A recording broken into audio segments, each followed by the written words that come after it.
Hey everybody, welcome to Bura. In this episode, I'm going to be talking about Udemy's rev share over the years. This is the one video that you don't want to miss.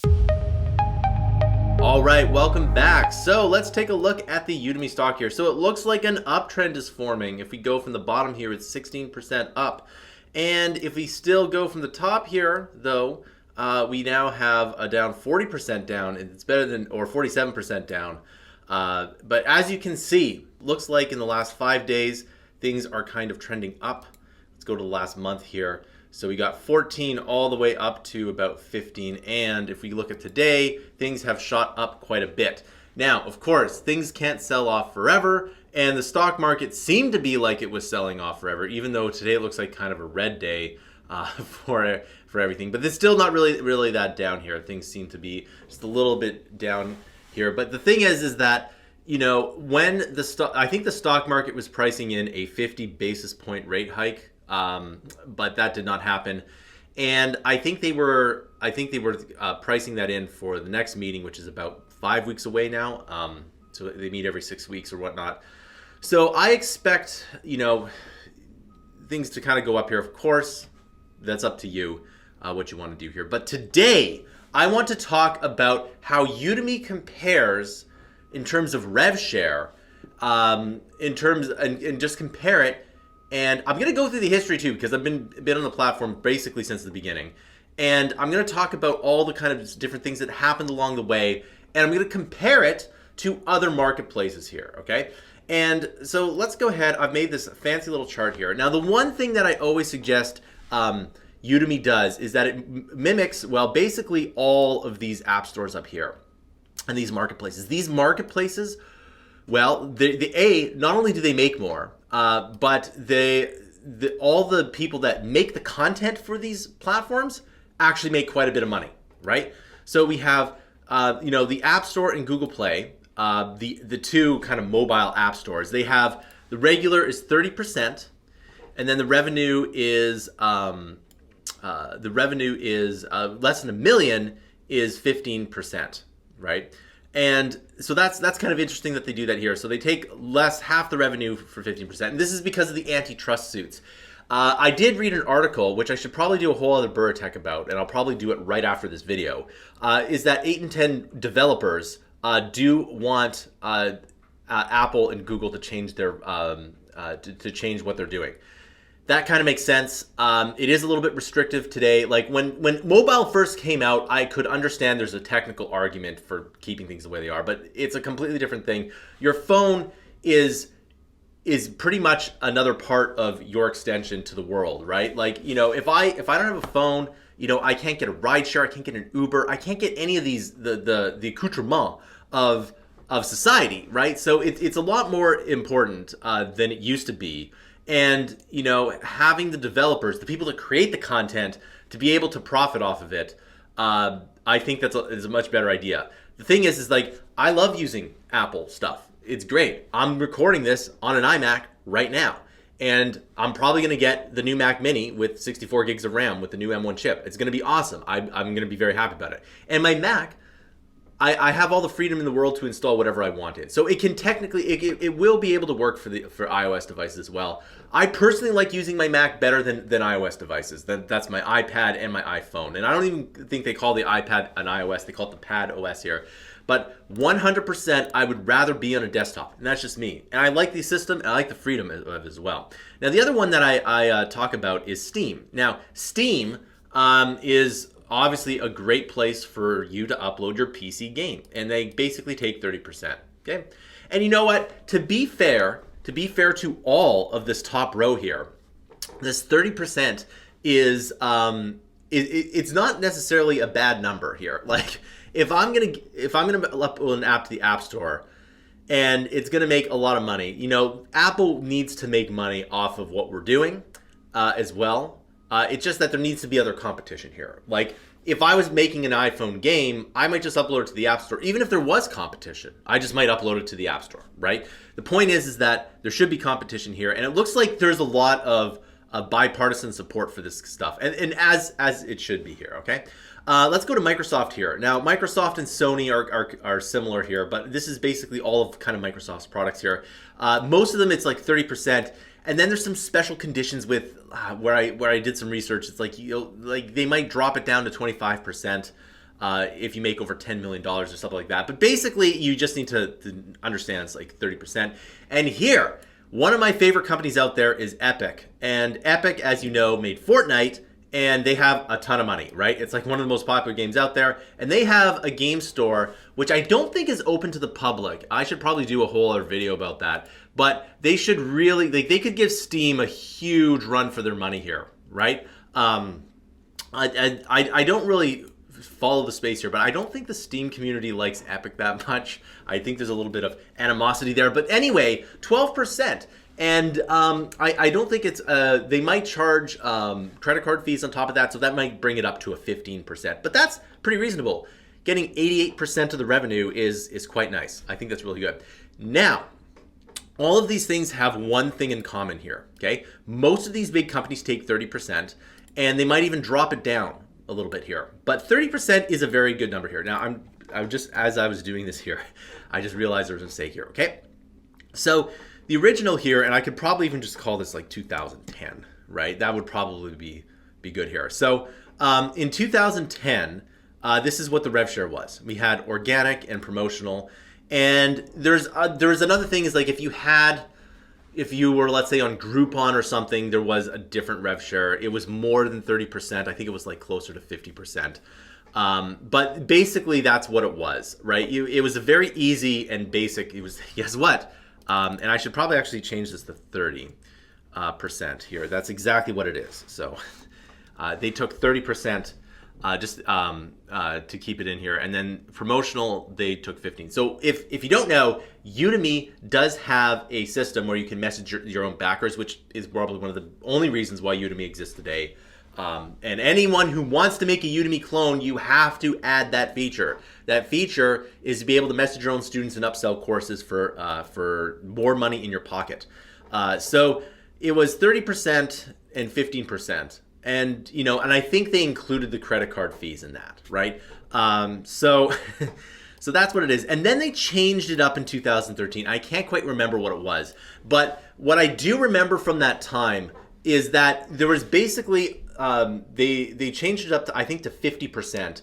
If you did get a discount, then you had to like find a new student, right? You only got a discount if you found a new student, but if you didn't, they'd take 50%. And of course, it was this really convoluted thing. It wasn't really well explained, and it wasn't well executed, and everyone was upset. Like, basically, through all of this time here, there has been mostly instructor revolt, except for maybe around 2018, 2019, when I'm not going to say this because it's, it's not all the top instructors, but all the people that weren't being artificially fed up to the top of the algorithm left, okay? And that's when Thinkific started to come out, and Teachable and all these other things that made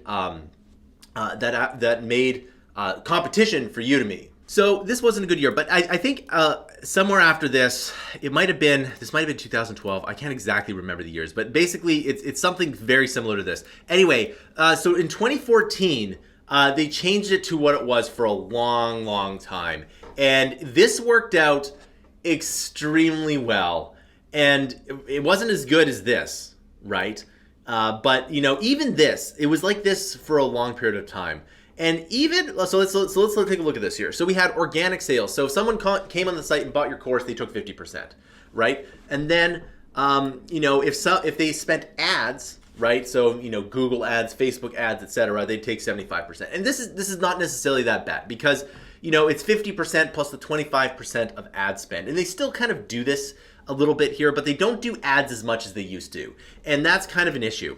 And then the promotional was 97%. And the reason why they did this was the number one reason why they did this is because Thinkific and Teachable were really starting to eat into their, instructor base, right? Until their content here. Now, they have solved that in the worst way possible, and I'm going to talk about that in a minute here. And then somewhere around this time, they added UFB here, and it's basically they take the entire pool and then they divide the minutes that you watch, and then you get you get paid for that. And it was 50%, and then somewhere in like 2017 they upped it to 75%. So they took more. And to be fair, running corporate sales is incredibly difficult, right? And it costs a lot of money. They spend millions of dollars trying to attract corporate clients here. Now, I understand that that's a very good business that they're doing. However, and you can see this in their balance sheet that they're really trying to make UFB. Basically, Udemy is trying to become UFB, and they should really make it more like the Epic Game Store, where people can make billion-dollar companies on it. By the way, there are million, if not billion-dollar companies on all of these platforms up here. Not sure about the Epic Game Store. It's a little bit newer. But anyway, all of these platforms have billion-dollar companies. And it's almost impossible to make $1 million company on Udemy, right? Without massive support from people, from the Udemy kind of putting you up in the algorithm here, right? So the next thing that they did is they blended the organic and ads to 70%. So it means you're only getting a third of the money coming in. And this really irked a lot of people, right? And I can tell you that some people just left the industry. They left to go on Teachable and Thinkific. They've done pretty much, I should put this at 75%. There we go. But anyway, a lot of people got upset about this. And then you know what? And I can also notice that, after tracking my revenue, I am making less money after this, right? And of course, that's less money for me. So of course, all these companies are in money to make business here. But over the years, they continually make things worse for the instructors. And they do it to, fund a lot of things, like their expensive offices. And, they hire a ton of people for this year. So they got a ton of expenses that they need to do here. And all the while, the instructor trust has dwindled and dwindled and dwindled. And anyone off of Udemy would never even consider going onto Udemy. Like, if you're a developer, yeah, you're going to pick one of these stores here. Absolutely, right? Well, you don't really have a choice, right? But these stores are pretty reasonable, okay? You might actually, if you make a PC game or like a PC Mac game, you might not even upload it to the App Store, right? Once the revenue is less than $1 million, maybe some more people that made, cross-platform games went to Apple here. It's a very big possibility. And, if it was successful enough, maybe they moved to Microsoft, right?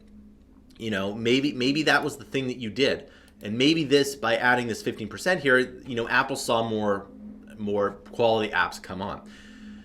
So in any event, again, now how do they solve this? Now, Udemy has solved the problem of quote unquote instructor retention. We can call it instructor retention. And the way that they've solved it is not necessarily the best way for the future of the stock here, but they have solved it. And the way that they've done that is they've added in the top instructors to UFB, and they've been giving them more money through UFB, even though as a whole, like if you were to take all the top instructors here, right, the pie is growing, right?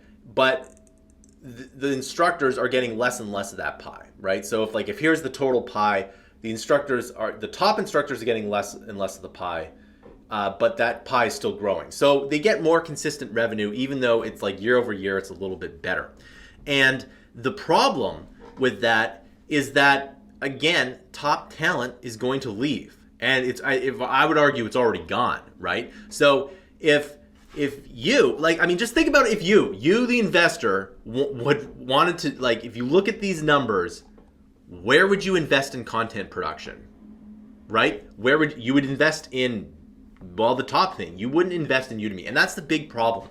Nobody wants to invest in course development, right? Games, great. Apps, sure. Courses, no. And that's a huge problem. And eventually it's going to bite Udemy. It's basically not going to work out for Udemy. And the reason for that is that top talent are going to develop software as a service that competes with them and competes with their product, and Udemy will not be acquirable. And if it is, they will not, they could get acquired, but the person acquiring it will get a terrible deal.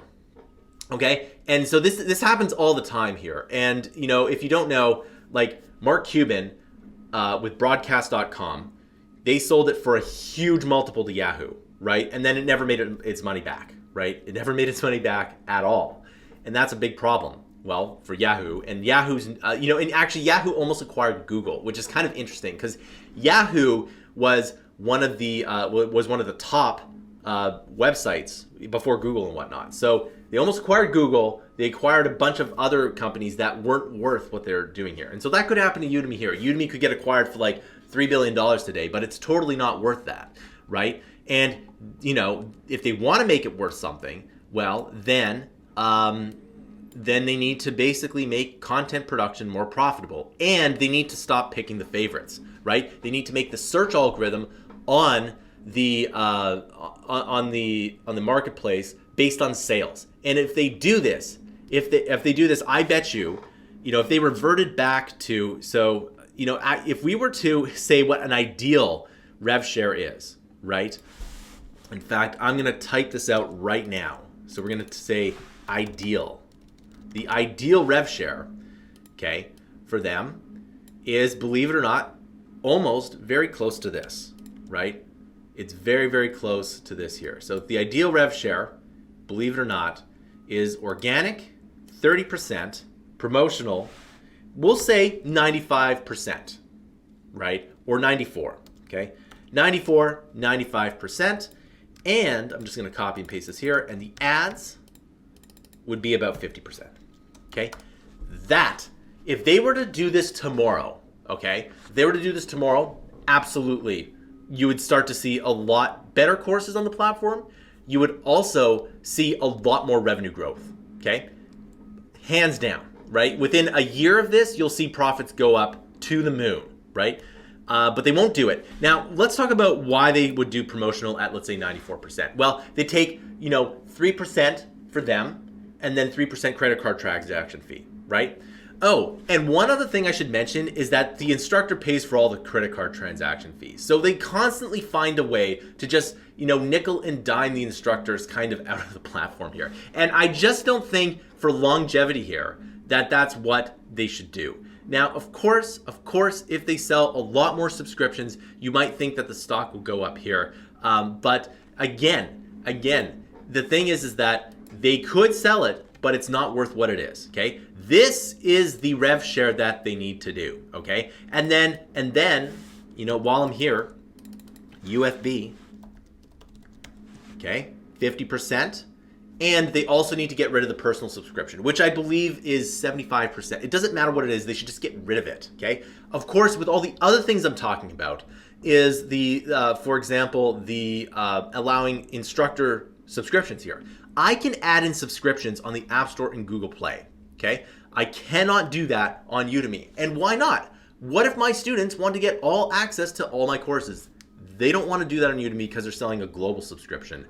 That is not good. So really, if you really want Udemy to succeed, which I'm assuming you do, and I do as well, right? This is the rev share that they should do, okay? And you'll see that it's more in line with what all the billion-dollar companies do. So Steam reportedly makes about $4 to $5 billion a year. We don't actually know, right? The App Store, you know, makes billions a year, right? And so, you know, and the reason is that, well, if I'm good at apps, I'm going to go make a bunch of apps, right? Now, the other thing that I should mention that Udemy actually does a little bit better than these other ones is that the distribution of wealth on Udemy is actually quite a bit more distributed than these ones here. With these ones, it's kind of like a winner take all. But you know what? They do have some indie spotlights here. So Udemy actually does a really good job of that. But take a look at that. And this should be what it is. Now, I know, I know what you're thinking. If you're putting on your investor hat and you say, well, if we start taking half, then sales have to double for Udemy to get the same amount. That's true. But I would argue in order to quadruple your sales, right? You would need to do something like this. I don't see a path forward for Udemy getting $1 billion of sales on the marketplace side without going to a rev share like this. I just do not see it, because nobody wants to upload their course to Udemy if they're good at marketing or anything else. Nobody. And there's so many restrictions. There are, there's just so much stuff that you do on Udemy that is just non-existent everywhere else, right? And furthermore, what happens if another platform comes out with this rev share, or even worse for Udemy, something like the Epic Game Store? What happens, right? Oh, geez, what happens if a venture-backed deal that also gets $400 million of sales starts to do this, right? They clone Udemy with this here. What happens? Well, all the top talent will go there. And that's not good for Udemy, because someday a Udemy competitor is going to come out and you'll start to see the stock price go down again. Well, something's happening in the stock market here. I'm not sure what. But anyway, so this is exactly what Udemy needs to do. This is the ideal amount for growth, okay? And even then, you'll start to see a lot more with promotional announcements, right? The idea is that you capture all of the behavior, the economic behavior on the site. And there's a bunch of other things. I've talked about this more, like adding in personal level subscriptions would be great, and allowing me and basically any other person who's great at making courses to make $10 million on Udemy, right? We don't see companies doing that. The top instructors are all individual instructors, and I've talked about at length why that's not such a good idea, right? However, so in the end, I want you to know that, again, I really do like Udemy. I wish they would do this, and I wish they would be more like the top tier marketplaces. But they really don't want to do that, and hopefully it works out for them. But that is the major difference of opinion that I've seen making these courses on the ground year after year after year. All right? I want to see my course revenue go up and up, so I can make more and better content, serve the customers, etc. All right, so that concludes this video. I want to know your thoughts down below. Should Udemy adopt this? Do you think that these are ridiculous? What's your favorite marketplace? I want to know. Thanks for watching, and I'll see you in another video.